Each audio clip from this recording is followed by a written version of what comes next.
তীব্র তাপপ্রবাহে পানির দেখা নেই গভীর নলকূপ, স্যালো মেশিন সহ বিভিন্ন পাম্পে। ফলে বাধ্য হয়ে পুকুরের পানি ব্যবহার করছে অনেকে।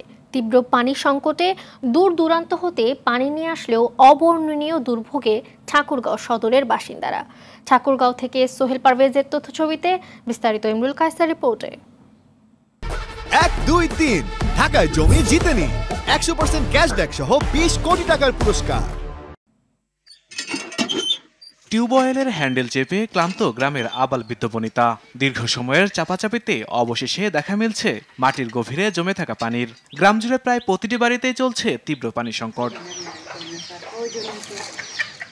টানা কয়েকদিনের তীব্র তাপপ্রবাহে অতিষ্ঠ ঠাকুরগাঁও সদরের জগন্নাথপুর ইউনিয়নের চণ্ডীপুর গ্রামের জনজীবন। গ্রামের 850 পরিবারের সবার বাড়িতে গভীর নলকূপ থাকলেও গেল 1 মাস ধরে নলকূপে পানি উঠছে না।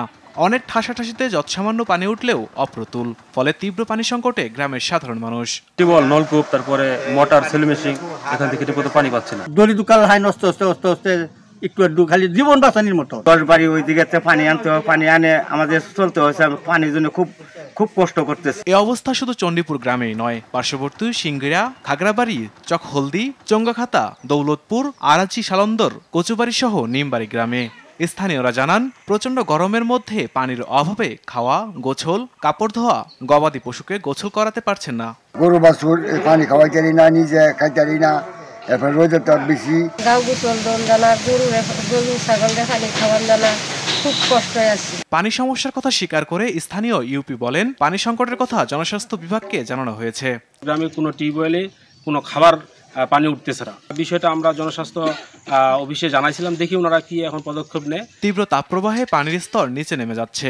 নিরাপদ পানি সরবরাহে আরও গভীর নলকূপ স্থাপনের কথা বলছেন কর্মকর্তারা। তারা নলকূপ স্থাপনের বরাদ্দ পায়, সেই অনুযায়ী এটা দরপত্র আহ্বান হয়েছে। ঠিকাদার নির্বাচন শেষ, মালামাল পরীক্ষা শেষ। আগামী 1 সপ্তাহের ভিতরে আশা করা যায় এই নলকূপগুলো স্থাপন কাজ শুরু হবে। 4টি সম্মিলিত পানি নিয়ন্ত্রণ অবকাঠামো নির্মাণ করছি। এর মধ্যে 2টি পানি নিয়ন্ত্রণ অবকাঠামো নির্মাণ কাজ চলমান রয়েছে এবং বাকি 2টি অবকাঠামো নির্মাণ কাজ খুব দ্রুতই আরম্ভ করা হবে। ইমরুল কায়েস, RTV।